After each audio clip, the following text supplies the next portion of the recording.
சேது அவங்க மாமா கிட்ட சொல்கிறாரு, எனக்கு ரொம்ப கஷ்டமாக இருக்குது அப்படின்னு சொல்லிட்டு. ஏன்னா தமிழோட அம்மா ரொம்ப கஷ்டப்பட்டுட்டு இருக்காங்க. நிறைய கடங்காரங்கள்லாம் வந்து வீட்டில் திட்டிட்டு போகிறாங்க.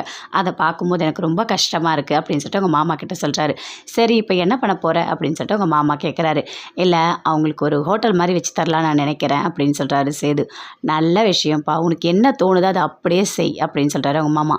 சரி மாமா, நம்ம 2 பேரும் சேர்ந்து அதுக்கு தேவையான எல்லா ஏற்பாடும் பண்ணலாம் அப்படின்னு சொல்லிட்டு 2 பேருமே சேர்ந்து பண்ணுறாங்க. சூப்பராக அழகாக எல்லாமே பண்ணி முடிச்சிட்டாங்க.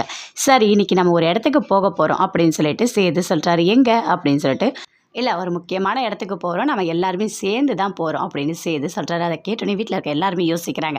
சரி வாங்க அங்கே போய் பார்த்துக்கலாம் அப்படின்னு சொல்லிட்டு சேது எல்லாருமே கூட்டிகிட்டு போகிறாரு. தமிழ் அவங்க அம்மா அப்பா பாட்டி எல்லாருமே போகிறாங்க. போனோடனே இது என்னது இது தமிழ், இங்கே வா நீ தான் இதை ஓப்பன் பண்ணணும் அப்படின்னு சொல்கிறாரு. என்னது இது அப்படின்னு சொல்லிட்டு தமிழ்கிட்ட வந்து பார்க்குறாங்க. ஓப்பன் பண்ணுறாங்க. ஓப்பன் பண்ணால் அழகாக தமிழ்ச்செல்வி உணவகம் அப்படின்னு போட்டிருக்கு. அதை பார்த்த உடனே தமிழ் பயங்கரமாக சந்தோஷப்படுறாங்க. எல்லாருமே ரொம்ப சந்தோஷப்படுறாங்க. என்னதுப்பா இது அப்படின்னு சொல்லிட்டு தமிழோட அம்மா கேட்குறாங்க. எல்லாத்த நீங்கள் ரொம்ப கஷ்டப்பட்டுட்டு இருக்கீங்க, உங்களுக்கு ஒரு வருமானம்னு இருந்தால் கண்டிப்பாக உங்கள் பிரச்சனையை நீங்கள் சரி பண்ணிப்பீங்க. அதனால தான் இந்த உணவகத்தை நான் வச்சு கொடுத்துருக்கேன். நீங்கள் சமைக்கிறது எல்லாமே சூப்பராக இருக்குது, ரொம்ப நல்லா பண்ணுறீங்க, அதனால் நீங்கள் இதில் நல்லா வருவீங்க, உங்கள் பிரச்சனை எல்லாமே சரியாயிடும் அப்படின்னு சொல்கிறாரு. அதை கேட்டோடனே பயங்கரமாக அழறாங்க தமிழோட அம்மா. இந்த மாதிரி ஒரு மாப்பிள்ளை கிடைக்க நான் கொடுத்து வச்சுருக்கணும் அப்படின்னு சொல்லிட்டு. விடுங்க அத்தை, அதெல்லாம் நீங்கள் பெருசாக எடுத்துக்காதீங்க சரிங்களா, நீங்கள் போயிட்டு அந்த கல்லாப்பெட்டியில் உட்காருங்க போங்க அப்படின்னு சொல்லிட்டு சேது சொல்கிறாரு.